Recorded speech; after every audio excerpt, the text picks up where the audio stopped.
Hello everyone, this is Eagerly Elementary Music, and today I'm going to tell you a couple of my tips and tricks for creating play-along videos for elementary music classes. I've seen a lot of people make videos about making play-alongs, but there are a couple of tricks that I've figured out that I haven't seen other people talk about, so I'll share those with you today. So I use Google Slides for all of my play-along videos.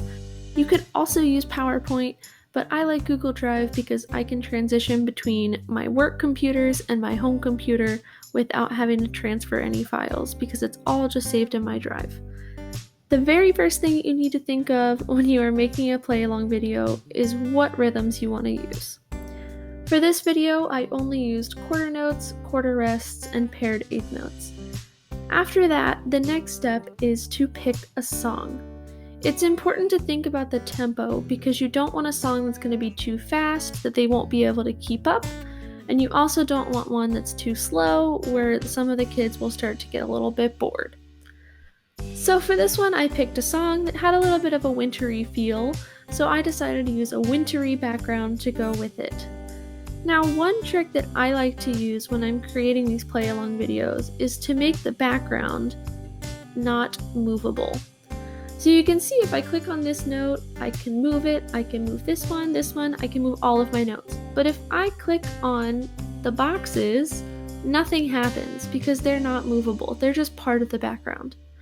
Now, I use a photo editor to create my backgrounds, but you don't have to if you don't have one.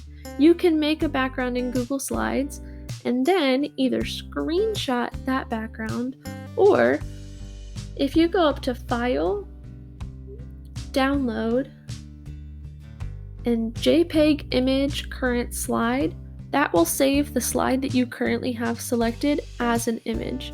And then after you've downloaded that image, you can upload that as the background so that these boxes here where you want to put your beats will not move. So that just makes it a little bit easier when putting in your rhythms and editing together your play along because this background can't move. My boxes won't go anywhere. Once you have your background made, then it's time to add in your rhythms. I found that it's easiest when you're making a play along if the rhythms you create to play along with are fairly similar to the song.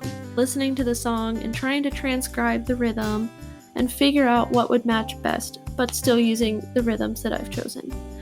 If you make it too different from the song, then some of your kids that might struggle to hear the beats and follow along with the music might have a little bit of trouble keeping up with your play along. So if what they're playing sounds like what they're hearing, that will always help your students out being a little bit more successful with your play along.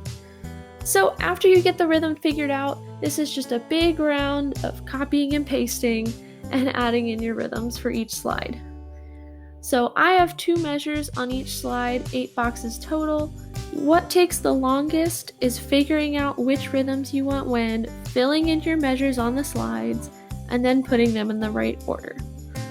So this has 2 measures on one slide, so I get a whole 8 beats all in one slide.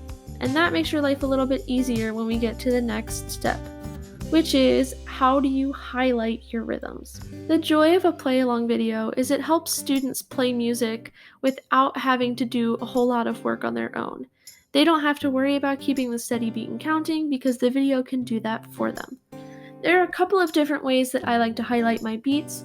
In this play-along, I used just a different color to light up the box. Now the way that I do this is I took the original slide with the rhythms and I duplicated that slide. You can either do a Command D on a Mac or you can right click and duplicate slide. Once you have a copy of that slide, you highlight the first beat. What I did here was I took the same white box that I was using for my beats and just duplicated it in a different color. So then from here, what I can do is duplicate the slide. And now that I have a duplicate, all I have to do is click on this box and slide it over to the next beat. So now when I go back to the slide before and then to this one, it looks animated where the highlighted box is moving from beat 1 to beat 2. Now one thing you do have to remember, if you're adding another picture after you've added your rhythms, you might have to change the order.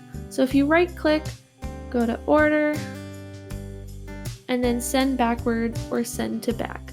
Again, this is why it's helpful to have the basic beat boxes as part of your background so that you don't have to worry about things layering over top of or below them. So I send it to the back so that it's behind my rhythm so the rhythm can still be seen. Another way that you can highlight your rhythms is by using the shapes available to you in Google Slides. So if I want to use a rounded square, I could do the same kind of effect without having to make anything new. I can make it approximately the size that I need, change the color a little bit to something pretty. I can make the border thicker, and then I use that right click and send to back so that it's behind my rhythm. So that accomplishes the same thing. And you could work to make it whatever color you want. I tried with mine to make it kind of match the background. But then I could do the same thing here. Duplicate the slide, select my box, and just use the arrow key to move it over. I like to use the arrow keys because then I know for a fact that it will be at the same level as the one next to it. You could drag it by hand, but then sometimes you run the risk of it not lining up perfectly and being a little bit higher, a little bit lower, or something like that. Another way that you might want to highlight your beats is with some kind of an image and placing it over the top of your beats, just like in the classic Disney films where you would follow the bouncing ball to sing along with the words. So with the background that I chose for this video, it was a little bit difficult to use an image because there's so much happening in the background. So for this one, I just decided to light up the boxes instead. But you could still use an image. And this works the same way as we saw before. Once you get it over beat 1, you duplicate the slide. And on that slide, move it over to beat 2. So that then when you're going through the slides, it looks like the bouncing ball. You can use whatever image you want. In this one, I would probably use a snowflake or something else winter related since this was a winter themed play along, but you can use whatever you want.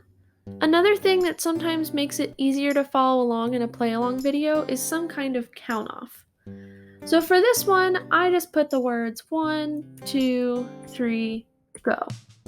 You could make entire slides with those words, or you could put numbers. But I do think it's easier if whatever your count off is showing while the first rhythm is on screen. And that gives your students a chance to be reading ahead and know what's coming before it does. So the part of making a play along that takes the most time and work is just creating all of your slides. If you have a really long song, it might take you a while to get through all of your slides, but it's one of those processes that's pretty simple, so once you get into the groove, you kind of get going and it's not too bad and you can crank it out pretty fast. Once you have created all of your slides, this comes the most nerve-wracking part, which is recording your play along.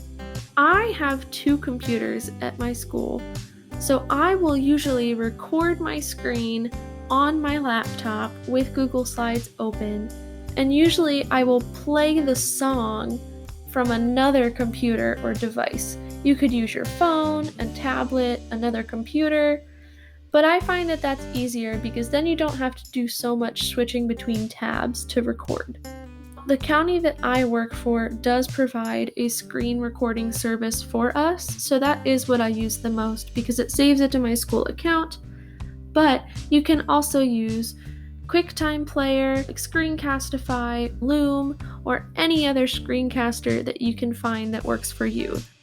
So for me, when I screen record, I start the recording, and the first thing that I do is present my slides, and I go through them really quickly because sometimes you might have a black screen flash between 2 slides if they haven't loaded well enough. So sometimes I get that out of the way to make sure that all my slides are loaded before I start trying to make the video.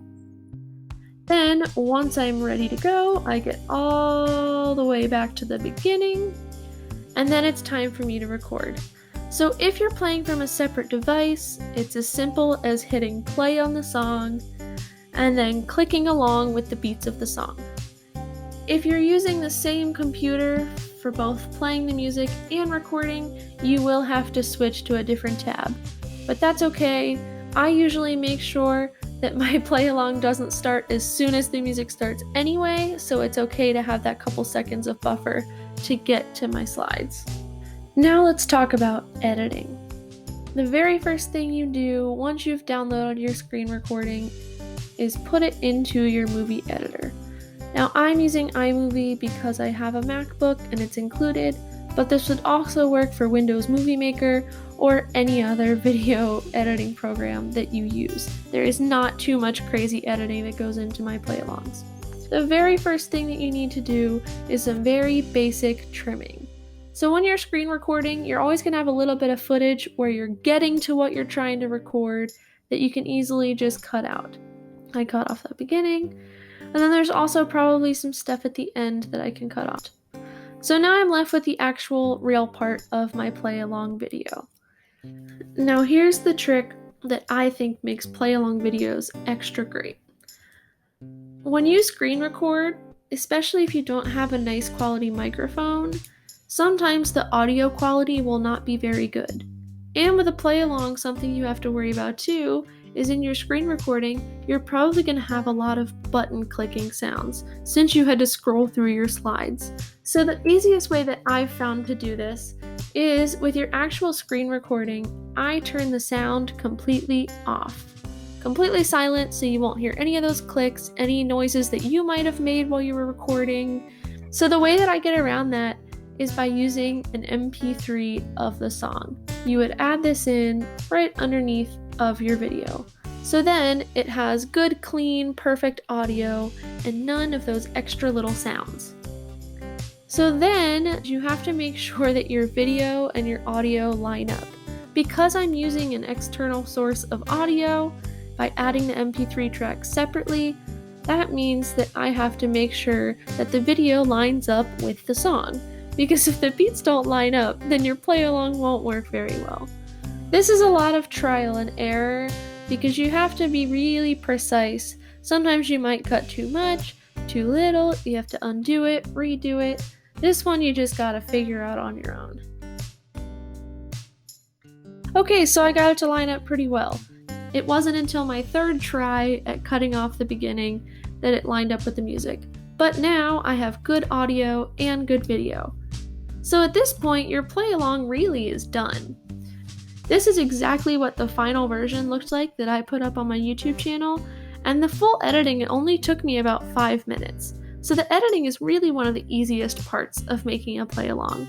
It's really combining all the slides and figuring out your rhythms and beats and highlighting. That's what really takes the most time. The editing is not too tricky once you figure it out. So then all I have to do is export the video, and then I'm good to go. I hope you all thoroughly enjoyed this video and it taught you a little bit more about how to make play-alongs. If you have any other questions or need help, feel free to ask down in the comments and I will try my best to respond to you and help you out with whatever you need. If you like my videos, please subscribe to my channel, and if you want more content, you can check out my Teachers Pay Teachers shop, which includes a lot of resources related to the videos seen on my channel. You can also head over to my Patreon page if you would like to support me in creating more free content for you on YouTube. I hope you were able to learn something today that you can use in your own classroom, and as always, stay eager.